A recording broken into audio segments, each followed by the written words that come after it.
Hello friends, ഇന്ന് നമ്മൾ നോക്കുന്നത് നമ്മളൊരു ബെഡ്റൂം നമ്മൾ ഡിസൈൻ ചെയ്യുന്ന സമയത്ത് നമുക്ക് നല്ല രീതിയിൽ സൗകര്യങ്ങൾ കാര്യങ്ങൾ കിട്ടുന്ന രീതിയിൽ അത്യാവശ്യം വലുപ്പം വരുന്ന രീതിയിലുള്ള ബെഡ്റൂം എങ്ങനെ സൗകര്യപ്രദമായ രീതിയിൽ ഒന്ന് തടസ്സവും കാര്യങ്ങളും ഒന്നും ഇല്ലാത്ത രീതിയിൽ എങ്ങനെ ഡിസൈൻ ചെയ്യുക എന്നുള്ളതാണ് നമ്മൾ ഇന്നത്തെ വീഡിയോയിൽ നോക്കുന്നത്. ഇത് ആദ്യമേ തന്നെ എൻട്രൻസിലേക്ക് കയറുന്ന മെയിൻ ഏരിയ വരുന്നത്, അതായത് റൂമിലേക്ക് കയറുന്നത്, അത് നമ്മൾ റൈറ്റ് സൈഡിലേക്കാണ് ഡോറ് തുറക്കുന്നത്.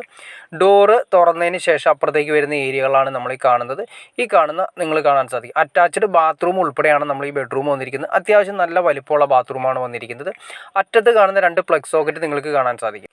കട്ടിൽ നമ്മളിവിടെ വിടാൻ ഉദ്ദേശിച്ചിരിക്കുന്നത് 6 അടി വരുന്ന കട്ടിലാണ് നമ്മൾ കൊടുക്കാൻ ഉദ്ദേശിച്ചത്. അതിൻ്റെ 2 സൈഡിലുമായിട്ടാണ് സൈഡ് ടേബിൾ വരുന്നത്. അതിൻ്റെ മുകളിലായിട്ട് നമ്മൾ റൂം മൊത്തം സീലിംഗ് വർക്ക് ചെയ്തിട്ടുണ്ട്. സീലിംഗ് വർക്കിൻ്റെ സൈഡിലായിട്ട് നിങ്ങൾക്ക് കോൾ ലൈറ്റ്സ് കൊടുക്കാവുന്ന രീതിയിൽ തന്നെയാണ് ചെയ്തിരിക്കുന്നത്. 4 സൈഡിലും കോൾ ലൈറ്റ്സ് വരുന്ന രീതിയിലും അതുപോലെ തന്നെ LED സ്ട്രിപ്പ് കാര്യങ്ങളൊക്കെ വരുന്ന രീതിയിലും ചെയ്തിരിക്കുന്നത്.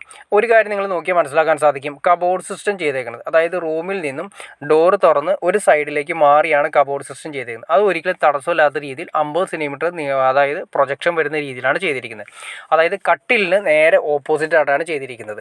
കട്ടിലിൻ്റെ സൈഡിലോ കാര്യങ്ങളോ ഒന്നുമല്ല, നേരെ ഓപ്പോസിറ്റ് ആയിട്ടാണ് ചെയ്തിരിക്കുന്നത്. അവിടെ നമ്മളൊരു എക്സ്ട്രാ പ്ലഗ് കൂടി കൊടുത്തിട്ടുണ്ട്. അപ്പോൾ നമ്മുടെ കട്ടിൽ വരുന്നത് ഇവിടെയാണ്. 6 അടി വരുന്ന കട്ടിലിട്ടതിന് ശേഷം 2 സൈഡിലായിട്ട് സൈഡ് ടേബിൾ ചെയ്തിട്ടുണ്ട്. സൈഡ് ടേബിൾ നേരത്തെ നമ്മൾ ചെയ്ത പോലെ 70 സെൻറ്റിമീറ്റർ ഹൈറ്റിൽ ഫിനിഷിങ് കിട്ടുന്ന രീതിയിലാണ് ചെയ്തിരിക്കുന്നത്. പിന്നെ നമ്മൾ നേരെ വരുന്നത് സൈഡിൽ കട്ടിലിനോട് ചേർത്തിട്ട് തന്നെയാണ് ഡ്രസ്സിങ് ടേബിൾ കൊടുത്തിരിക്കുന്നത്, ഡ്രസ്സിങ് ഏരിയ കൊടുത്തിരിക്കുന്നത്. ഡ്രസ്സിങ് ഏരിയ കഴിഞ്ഞിട്ട് അറ്റാച്ച്ഡ് ബാത്റൂമാണ് വന്നിരിക്കുന്നത്. ഡ്രസ്സിങ് ഏരിയയിൽ നമ്മളൊരു സ്വിച്ച് ബോർഡ് കൊടുത്തിട്ടുണ്ട്. അവിടെ നമുക്ക് വേണമെങ്കിൽ ഒരു മിറർ കൂടി സെറ്റ് ചെയ്യാവുന്ന രീതിയിലോ ചെറിയൊരു കബോർഡ് സെറ്റ് ചെയ്യാവുന്ന രീതിയിലാണ് ചെയ്തിരിക്കുന്നത്. പിന്നെ അതുപോലെ തന്നെ അവിടെ ഒരു പ്ലഗ് സോക്കറ്റ് കൂടി കൊടുത്തിട്ടുണ്ട്. പിന്നെ നമ്മൾ ബാത്റൂമിൻ്റെ അകത്തേക്കാണ് വന്നത്. ബാത്റൂമിൻ്റെ അകത്തേക്ക് നമ്മൾ സാധാരണ ചെയ്യുന്ന പോലെ കൺസീൽഡ് ഫ്ലഷ്, ഹീറ്റർ, അതുപോലെ തന്നെ ഡൈവേർട്ടർ സിസ്റ്റം, അങ്ങനെയുള്ള എല്ലാ കാര്യങ്ങളുമാണ് ചെയ്തിരിക്കുന്നത്.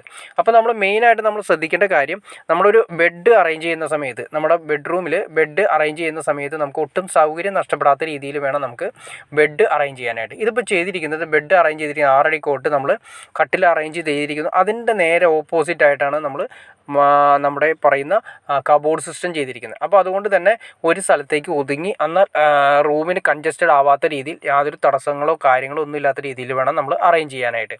അപ്പോൾ നമുക്ക് ഒറ്റ നോട്ടത്തിൽ തന്നെ നിങ്ങൾക്ക് മനസ്സിലാക്കാൻ സാധിക്കുന്നത്, നേരെ കടന്നു വരുന്നത് തന്നെ ബെഡിലേക്ക് കറക്റ്റായി അതിൻ്റെ നേരെ ഓപ്പോസിറ്റ് കബോർഡ് സിസ്റ്റം ചെയ്തു. പിന്നെ അതിനോട് അറ്റാച്ച് ചെയ്ത് നേരെ പോയിട്ട് ഡ്രസ്സിങ് ഏരിയ ഉണ്ട്. ഡ്രസ്സിങ് ഏരിയയിൽ നിന്ന് അറ്റാച്ച്ഡ് ബാത്റൂം കൂടിയായിട്ടാണ് വരുന്നത്.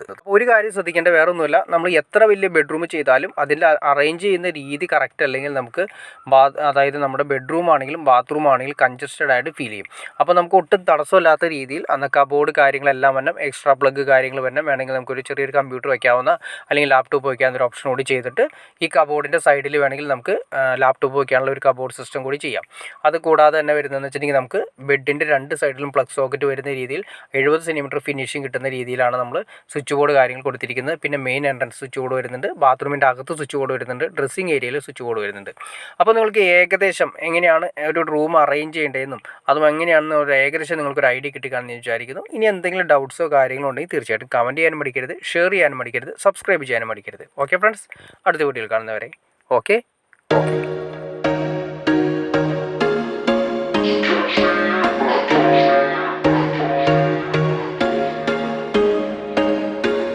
There was once a day that I would pray for you. I'd go and misbehave just so you'd notice too. Sneaking looks up and down from across the room.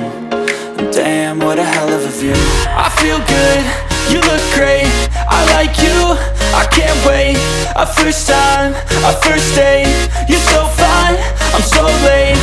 You sip wine, I drink straight.